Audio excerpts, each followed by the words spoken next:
Friends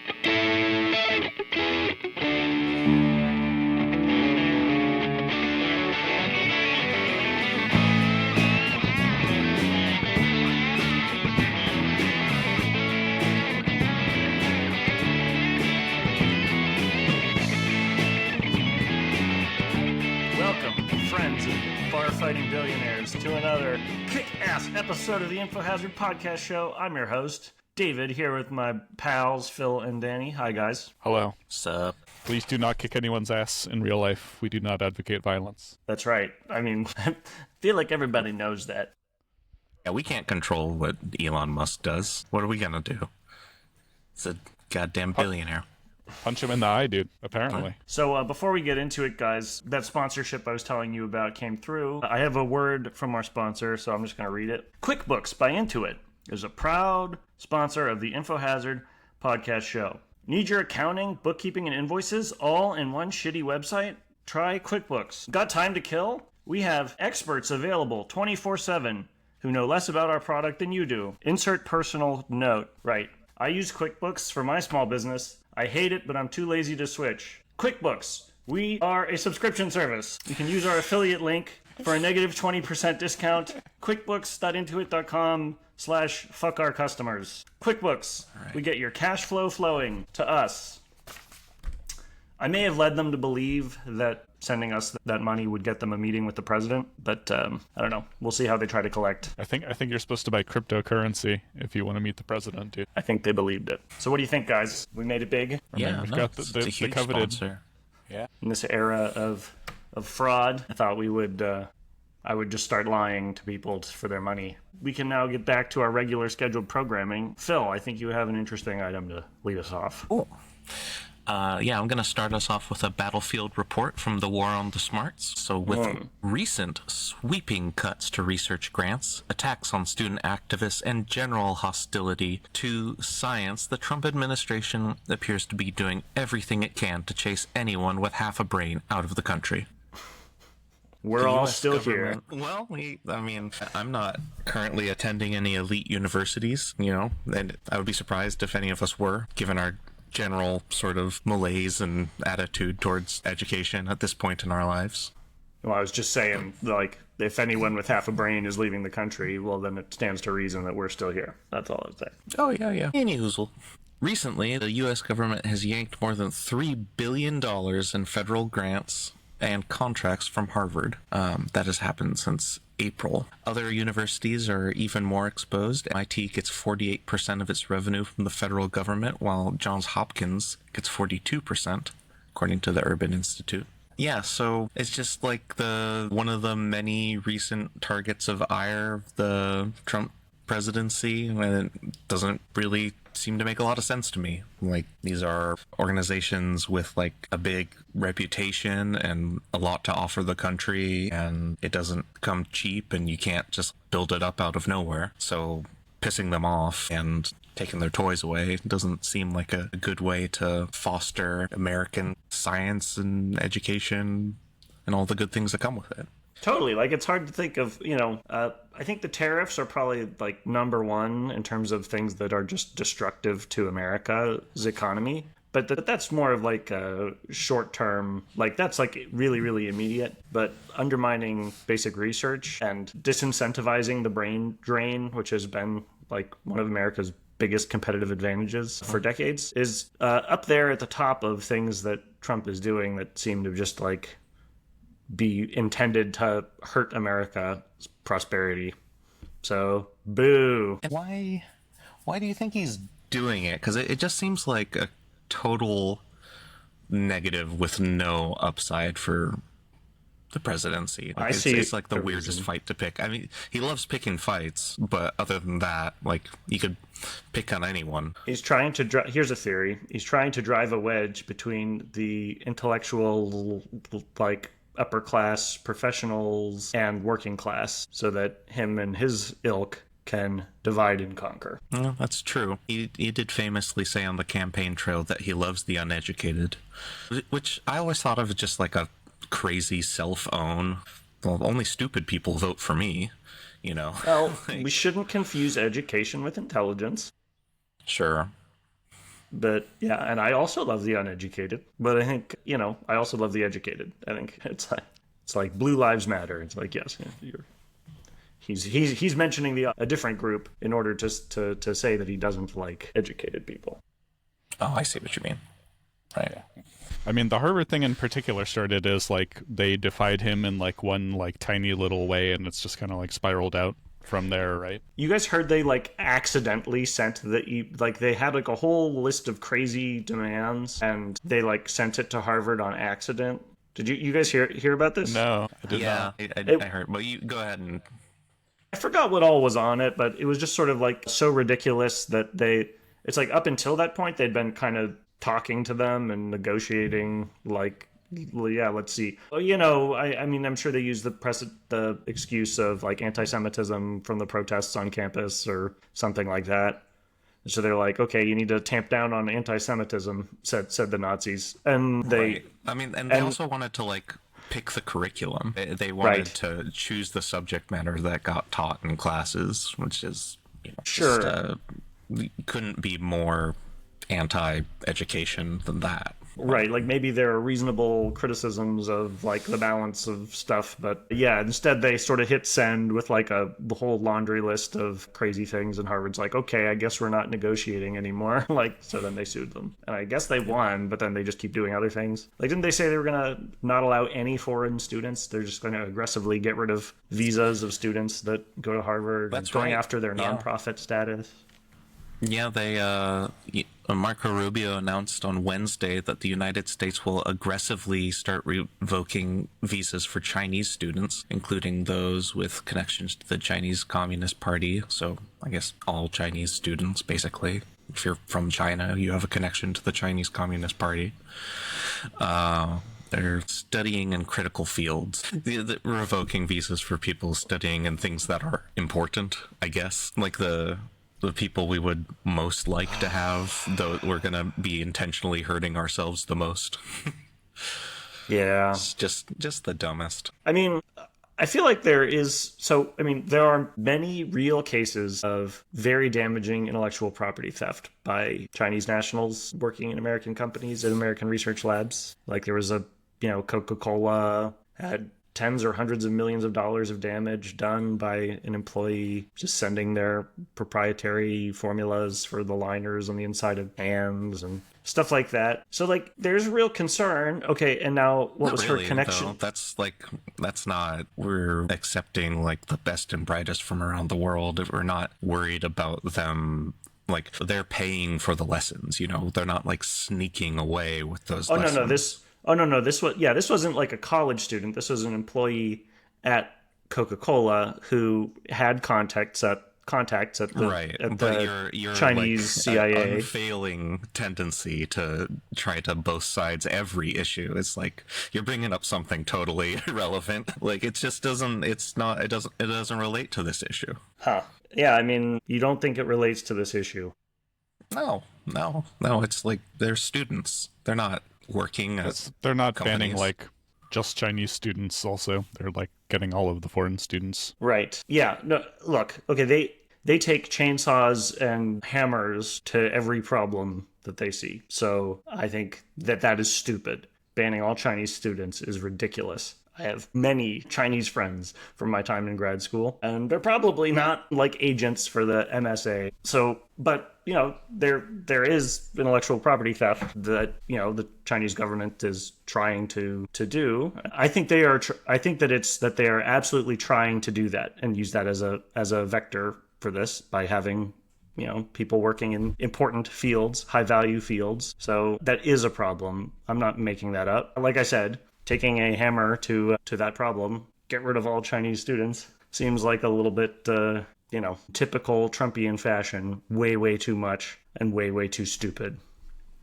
Well, I mean, it might not even be a problem that they'll have to address in this way for long. If the Trump administration gets their way and they take over the curriculum for these elite universities, they're not going to be elite universities anymore. Once you lose that reputation for having the best education, then people go elsewhere. There are other elite universities. They could go to, I mean, and they do go to Oxford and the Sorbonne. You know, they have other options. Like American researchers are leaving the country in record numbers because the money dried up for their research. So, you know, where are they going? Well, they're going to Europe. They're going to Canada, Australia, basically anywhere English speaking or accommodating to English speakers that wants to get these super high value researchers. They're going to get them because America's treating them poorly. Yeah, I wonder like how I'd be really curious to hear like how this trend is going like quantitatively. Like I know the EU has like whatever they're pitching, or they're loudly promoting. They're like, sick of America? Come here and we'll fund your research. But it also, it takes time to make a move, and a lot of what's coming out of the administration is very like back and forth. So I'm wondering like have we lost 10% of our engineering researchers? I mean, it's early days. Right. Probably not 10%. That would feel like, I don't know. We don't know how bad the damage is just yet. People have a little time to make plans and apply for visas and leave the country. These things take a little time. I do think that it is sort of like a difference of values also, right? Like you're sort of taking it as like it's like an assumption that it's good that your country has like a vibrant intellectual life that does a lot of research and comes up with new ideas. But people might be in favor of all of these people leaving because they don't want that, They want a country where things aren't going to change, Oh, okay. So, like, by that logic, it's like core conservative to be anti-intellectual. Like if you are pushing the boundaries of knowledge, that is inherently against a conservative ideology because you're changing the society. Right. There's this tension. Advancement. Yeah, there's this tension in the Republican Party, I think, between some of the older school who are very pro money, and they're like anything that leads to money, we are all about it, and then the other wing that's just like we are bigots. I don't know. I'm not sure how they phrase it. 6,000 years old, and Yeah, I mean, evolution didn't happen. Anyway, so I don't like propaganda. I'm not falling for pasteurizing milk, fluoridating the water. Fluoridating the water. Oh yeah, vaccinations of any kind. Vaccinations. Right. Yeah. So anyway, this seems like another example of that. Anywho, so in my quest to understand and reach across the aisle and be bipartisan and all that good stuff, I was doing a little research on like why this always happens. Why do conservatives end up siding against the universities and education systems? And I ran into probably one of the more problematic studies I've ever seen. It is called Predicting Political Beliefs with Polygenic Scores for Cognitive Performance and Educational Attainment. Oh boy. Yeah, it's straight up eugenics, basically. And eugenics, yes. But yeah, the study was like they took some genetic markers that had a correlation with higher performance on cognitive tests, and basically people in the population group with those genetic markers were more likely to identify with social liberal ideals, like social liberalism, lower authoritarianism. And so maybe it's just maybe there's no fight to be had. Maybe it's just in you or not, and there's like no point to having these discussions at all. I don't know. Yeah, let's maybe the only answer is genocide, Phil. Yeah. Well, no, that's not what I'm saying. I don't know, give up, go home, call it a day. That's an alternative to genocide. I mean, we'll just call it the smart man's burden, dude. The smart people of society must rise up and take control. Oh my God. They need to be ruled for their own good, of course, Jesus Christ. Oh man. So basically, like I found that study and read it, and I was just like, I don't necessarily want to go down this path anymore. I mean, one problem with the logic of this is just like it's missing the causal steps in between, right? Yep. It's like, sure, like some genetic markers could correlate with some political views.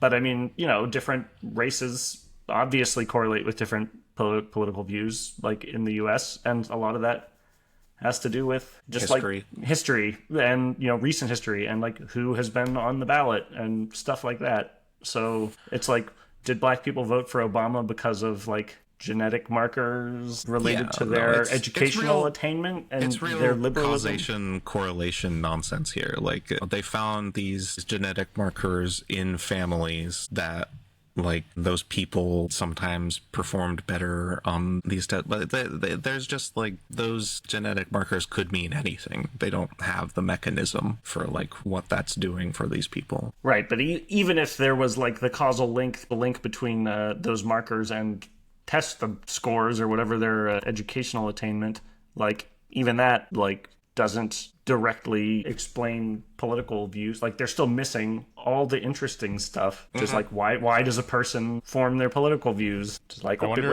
if political views tend to be heritable, even That if was you asserted in exclude the paper.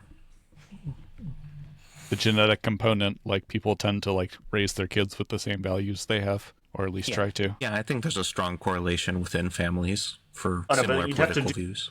You'd have to do like an identical twin separated at birth, raised by a liberal and a right to separate the like. Obviously, within families there will be correlations within a household because they're watching because everyone in the house watches InfoHazard, and so they're all independent, free thinking geniuses. We're doing twin studies now. We're really getting our eugenics hat on.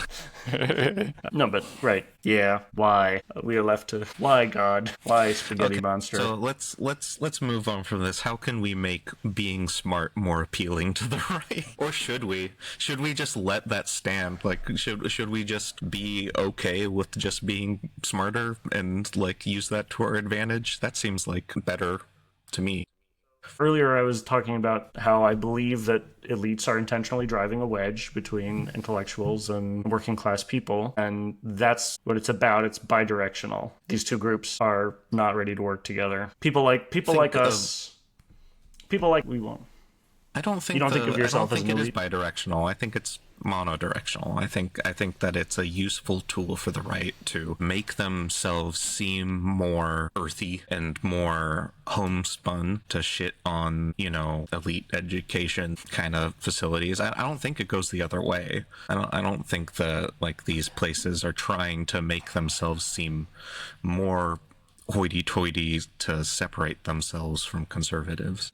Well, I mean, sorry, you don't think that liberals think that people who voted for Trump are stupid, and that it's bad to be stupid, and it's bad to be uneducated. Well, no, I just take I take that as fact. Right. Well, I think it's good to be smart, but yeah, I mean, education, life gives its own education. Formal education is good, but it's not the only way. Yeah, and and I'd say like this feeling. I learned more living under a bridge doing whippets than I'll ever learn in school. Right. School of hard knocks. So to it's the like head with whippets. I'm sorry, I don't think you're using whippets right. I thought whip it is like, isn't that 80s song? You can whip it. Is that no? It's like nitrous oxide or whatever, right? Yeah. So I mean, wait, I got to establish something first. So I want to go back a little bit. David, you said people like us when you were talking about the divide between the intelligentsia and the working class. So YouTube stars like us, are we working class? College educated, a member of the intelligentsia. We're college educated. Yeah. Okay. So when we get mad about Trump, are we more mad about political liberties, or are we more mad about economics? Like political liberties, dude. Political liberties. Yes. Yeah. So we are all intellectual elites. I see. Okay, sure. I mean, we're not like super elite, but like we're eliter. Damn, dude, that would be a sick bumper sticker. Eliter. I may not be elite, but I'm a leader than you. Yeesh. How does that make us in any way intellectual? Like being more concerned with being like rounded up and thrown in jail than like maybe having less money? I mean, that's a sort of disingenuous way to frame it, right? Like running out of money can be just as bad as like getting thrown in prison because you get thrown out of your house. Sure. Yeah. Right. And like, you know, I think it's pretty reasonable if someone doesn't like understand anything about their policy, like Trump v. Biden, about their policies somehow, and they're saying like, yeah, okay, Trump seems to like lie all the time, and he's like, yeah, he was like trying to steal the election in Georgia. Like that all sucks, but like prices on everything have gone up since Biden has been president, and so I'll go back to Biden. I'll go back to Trump. Have gone up since the beginning of the Trump presidency too. Right? Exactly. Yeah, that was so long ago. Who remembers? All exactly 4 months. Right.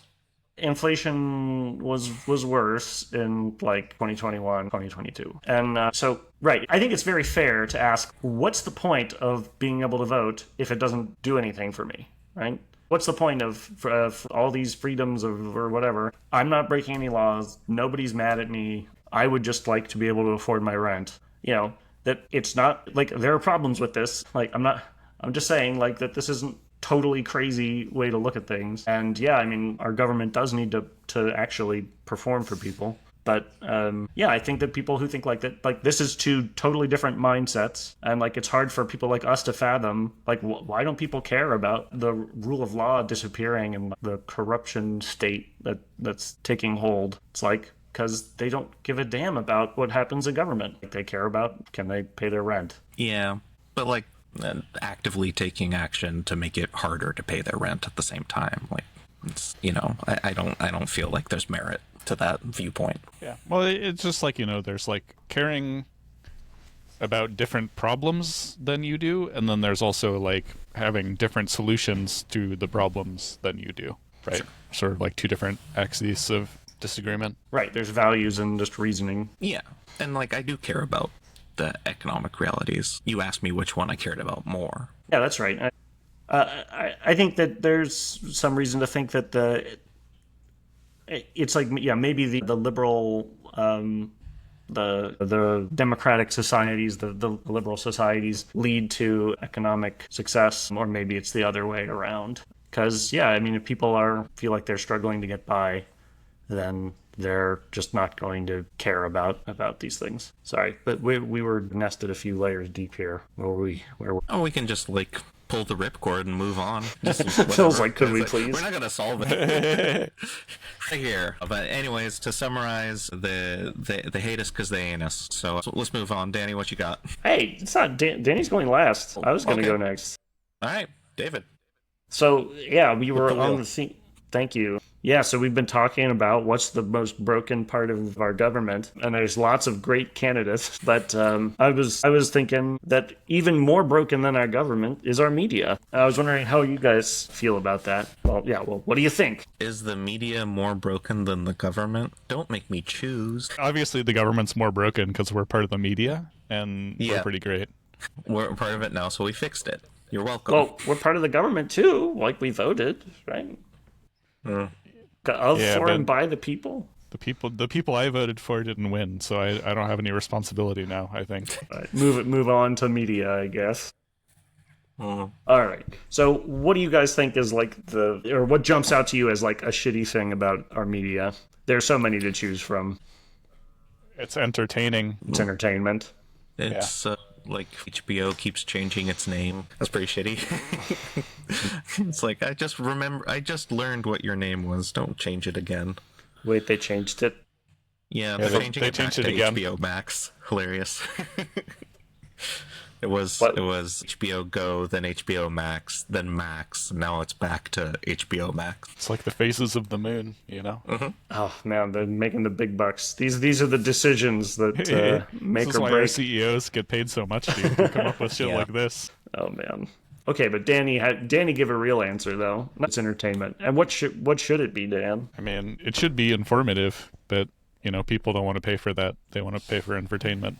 And we live under capitalism. Well, I suppose we're doing our part by not being entertaining, but or informative, or profitable. But like, that's not a media problem. That's just a person problem. People have so precious few moments on this pale blue dot, and we want to use that time as well as we can. And like, if something's boring to us, that's like our body's way of telling you you're not getting anything out of it, and you move on. Yeah, I think a lot of this like does kind of boil down. I was thinking about talking about the fifth estate, the American voter. Yeah, that's my answer for who's the worst, dude. That's the root of all these problems. They keep electing the wrong people.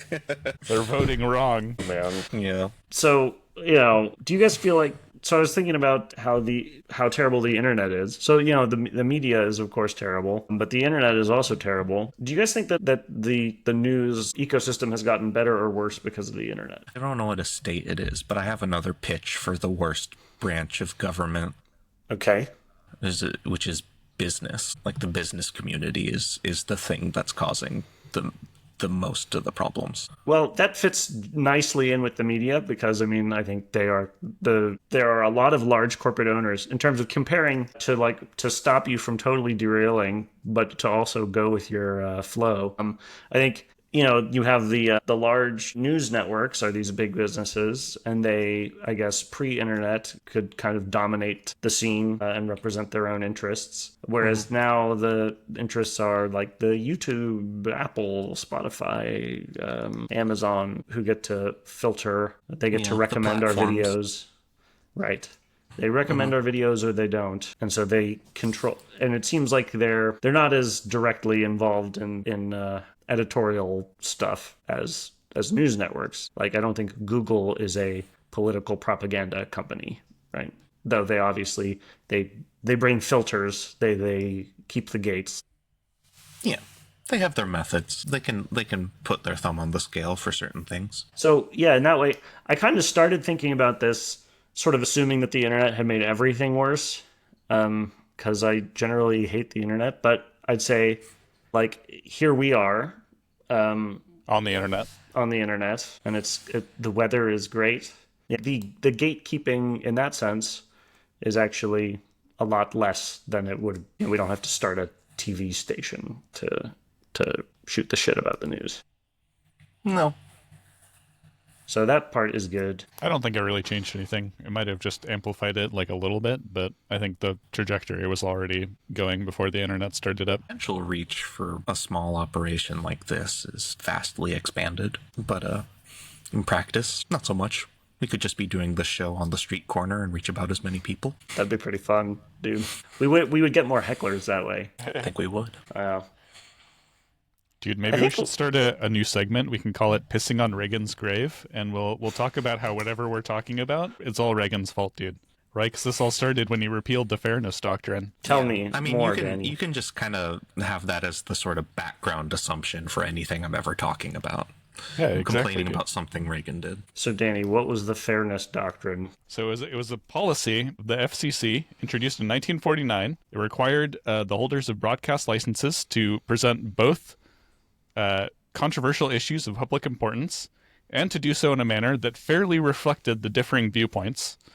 And it was abolished in 1987. Seems vague. Fairly represent both opposing viewpoints. I mean, it basically abolishing it allowed for the creation of Fox News, and that was the big impact. Just like a 24/7 right-wing smearing your propaganda political channel. opponents. Right. It just like painting caricatures of opposition points of view was kind of illegal. Yeah, you had to show both sides of an issue, and you also had to have some serious business stuff. It couldn't just all be like entertaining nonsense, basically. In order to have a broadcast license. Yep. So Fox News might have been immune anyway, right? Because they're cable. So they don't broadcast? I'm not sure. Yeah, that's a good point. I just always associated it with it, but maybe I'm wrong. If it hadn't been repealed, then presumably it would have been updated to keep track, to relate to other things that are equivalent from a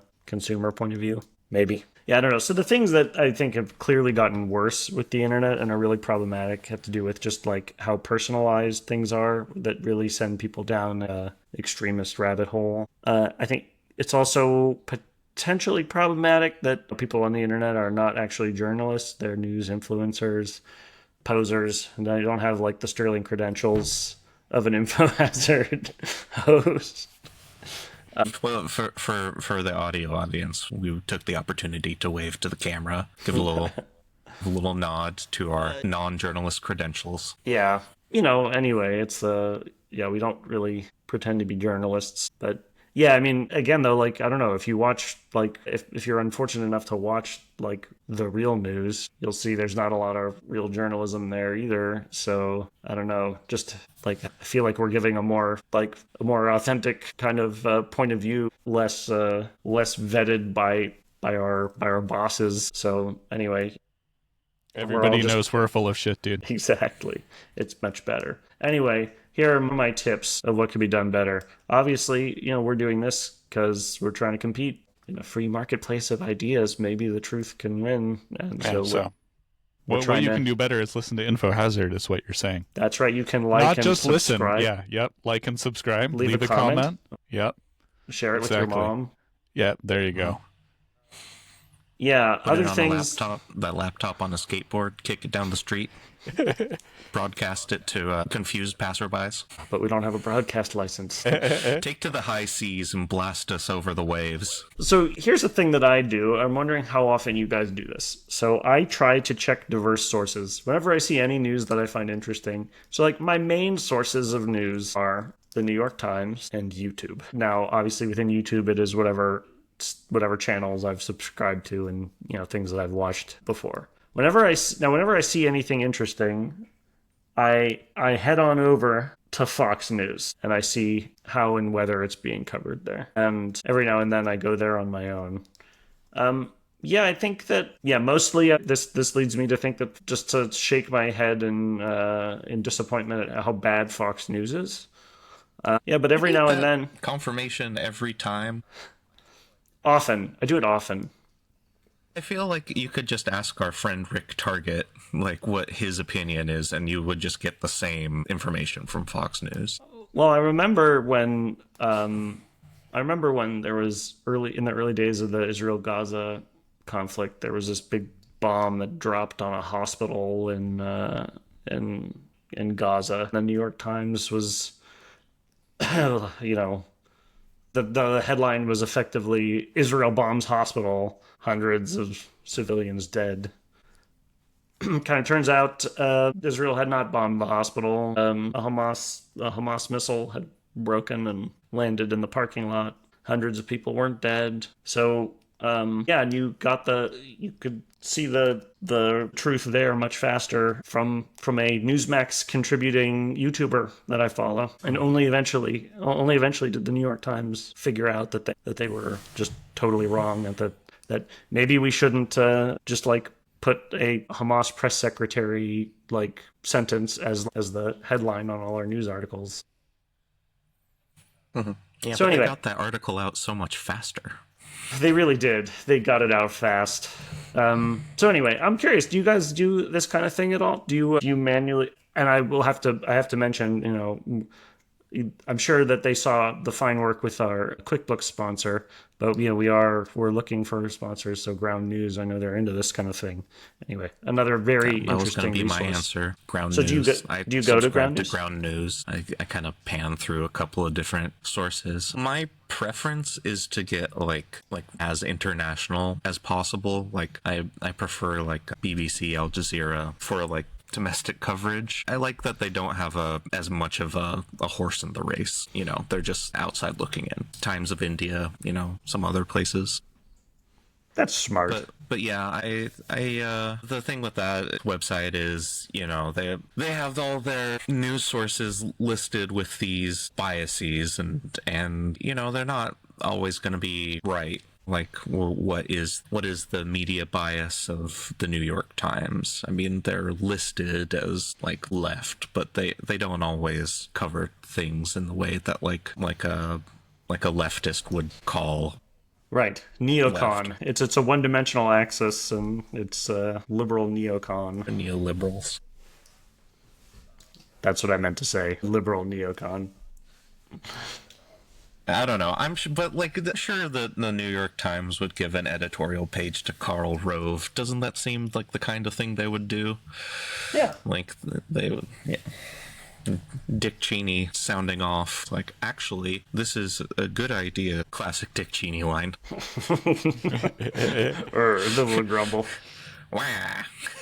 I'm Dick Cheney. Wah!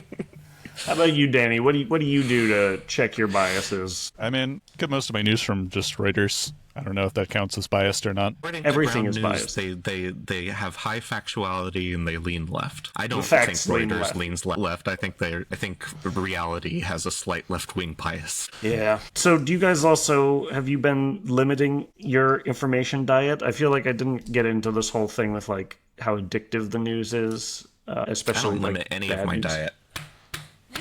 Hell yeah, dude. No, man. just what? Let's make America information obese, dude. Yeah. Man. I think this is.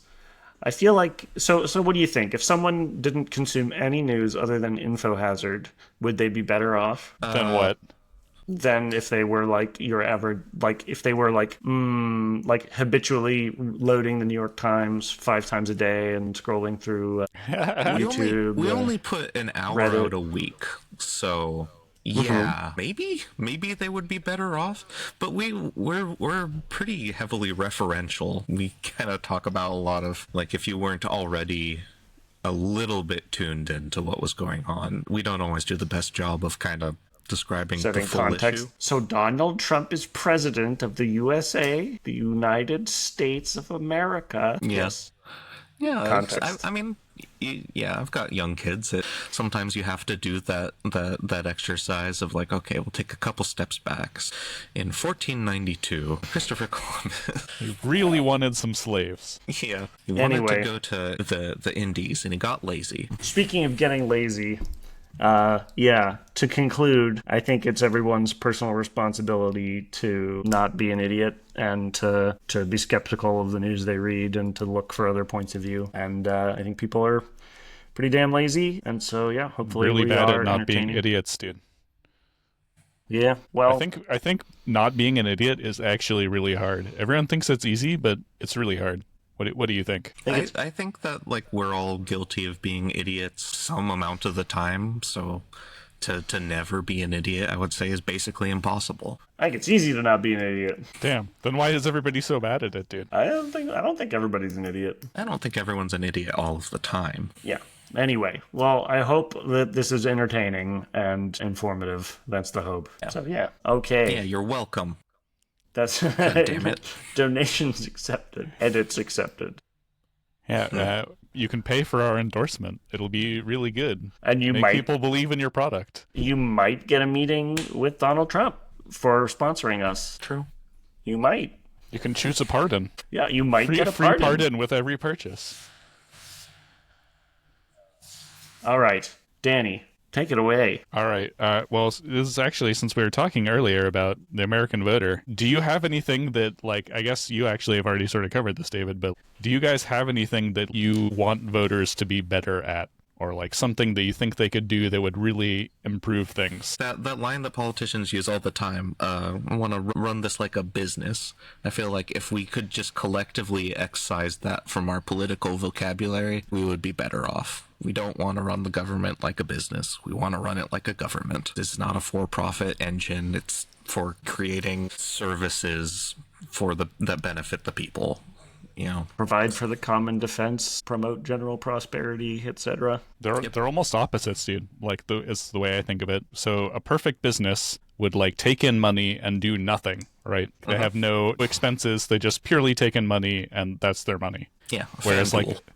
like a government is sort of the opposite. Like, the ideal government would provide, like, an infinite range of services at no cost. Yeah. You go. Well, there you go. I mean, Not a we'll business. just spread that around, and then that's that sorted. So what's the next thing? What's the other thing we got to fix about voters?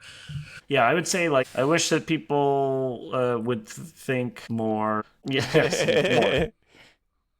People would think more from goals to policies. Think forward, not backward. But I mean, people will justify their opinion.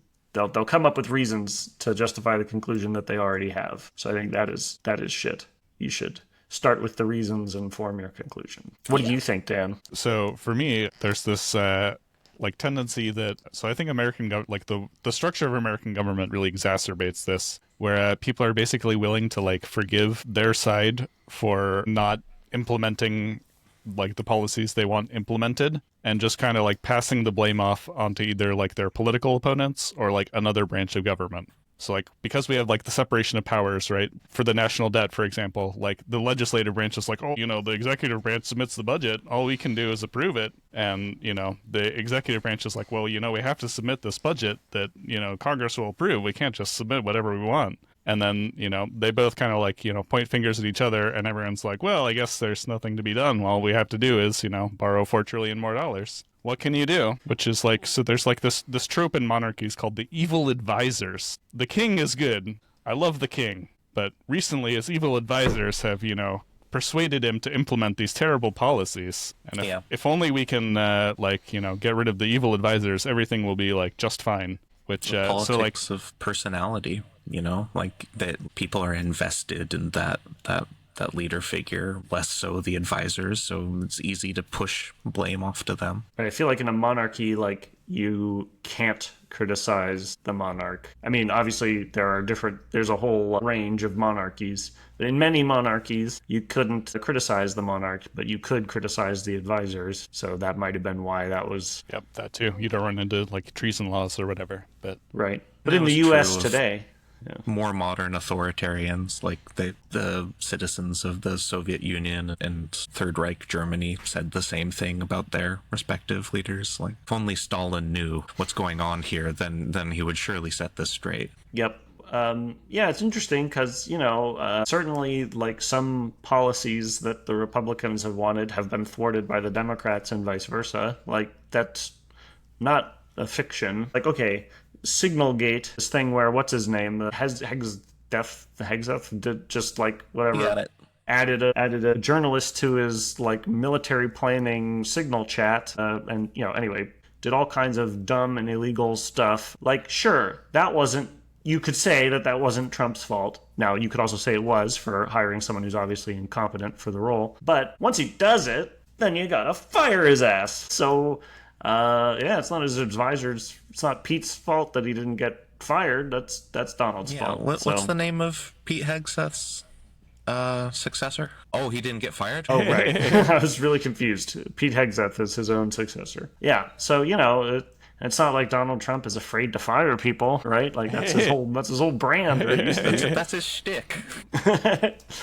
First Trump presidency, just like a revolving door of people. Bam, bam, bam. I guess he just chewed through all those people, and now he can't afford to fire people? There's only like a couple of people that want to do these jobs anymore? Is that what happened? We have a desperate shortage of sycophants in this country, dude. Where are our yes men? This is what Harvard needs, dude. A degree in ass kissing. Yesology. Oh, man. I don't think Harvard has any shortage of yes men. I feel like that's probably one of their biggest exports. Have you watched, by the way, Trump's press secretary speak for more than 30 seconds at a time? I don't do these kind of things to myself. Yeah, it's really bad. It's really bad. There's this one, she's like, a journalist is like, do you think that it's like, does the president have any explanation why he, accepted this gift that's like $400 million? And she's like, how could you even insinuate that the president would even think about profiting from the presidency when he has given up so much to blah, blah, blah. Anyway, it was hard to watch. And everything she says is just like this. It's really painful. What's my point? She should be fired because she's lying. Like she's doing her job. Exactly. But that's the thing. What is Pete's job as far as Donald Trump is concerned? It's not defending our country. It is defending him. And I guess. Yeah. No, it's weird. I don't know. I feel like the Defense Department has been doing weird stuff. You get that sense? Like knocking over the Houthis? Like, I don't know. It's like, why? Why did they like blowing shit need up to do that? Well, they're attacking merchant ships, dude, and we're the world police. I mean, not to mention they're Muslim. Well, sure, but so is the other government they're fighting, that civil war, Yeah, but they like irritated Saudi Arabia, and Saudi Arabia owns the United States. Right. Yeah. No, our evil twin over in the Middle East, Saudi Arabia. Like how many of the 9/11 hijackers were Saudi Arabian again, and then we invaded Afghanistan and Iraq? I think it was like 9 out of 12, something like that. I'm just asking questions here, Damn it, Danny. Yeah. So what's the point? Oh yeah. So yeah, that's like bullshit. I don't know. Yeah, his evil advisor's my ass. But so like recently I was talking to a Trump supporter about like he voted Trump because he was very concerned about the national debt. And so I brought up the fact that the recent budget was going to be adding $4 trillion to the national debt. And he was basically just like, he was like, well, you know, Congress like has to, you know, pass the debt, like, or pass it, the budget or whatever, and basically like blamed it on Congress. And it's just like, this is like, first of all, Trump submitted the budget, right? He submitted the unbalanced budget. Like, if he really wanted like a balanced budget, he could, you know, try to make it happen. Like, he has a lot of power. Not any congressmen seem to really be standing up to him in any substantive way. Yeah, no, So, it's essentially ruling by fiat at the moment. Though I did see something kind of interesting where he's lost in the last month, in the month of May, the presidency lost 96% of their lawsuits. So they won 4%. That's pretty good. Which is, it's crazy. It's crazy to be, I don't know, because like, you know, he has control over the Supreme Court. Essentially, like, obviously and not. He's still losing these lawsuits. Like, Yeah, he obviously doesn't have. you gotta be like so wrong to like they can't even risk the appearance of going along with some of this stuff. Oh yeah. He's super wrong. Super wrong. I wonder how many taxpayer dollars were spent on putting all these lawsuits through also. Yeah. Because the government's got to argue their case in every single one. Yeah. Yeah. I mean, not to mention just like the dollars of you know, people who donated to their alma mater just because they're like, yeah, we want to give scholarships to the next generation. We want like good facilities. And that's instead being spent in litigation, et cetera, donating to the ACLU, whatever. So following up, Dan, on the evil advisors, I'm wondering, have you ever had this logic when the president was your... Yeah, I'm sure I have, right? I don't know.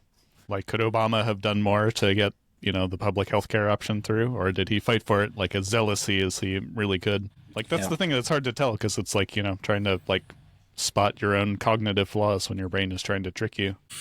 Yeah, we don't have Medicare for all. We have Obamacare. That is legislation that came about through compromise, but maybe not to the degree we'd like to think about it. You know, maybe the like ground was given up that didn't have to be given up. Also, like when the Democrats are in control of the Congress, they always seem to just there always seems to be like one guy who's like, actually, I'm a Republican now. By the way, guys, I had a stroke over the weekend, and now I'm a Republican. Good thing that's just a crazy, wacky hypothetical. It could never really happen. Anywho, I don't know. How about you, David? Do you have any examples of this? Well, you know, yeah, I'm trying to think of, you know, I gave Biden a lot of slack. And I mean, mostly when like Trump finally left office, you know, all through January, whatever, December and January, it was like, okay, whew, we're finally getting rid of him, right?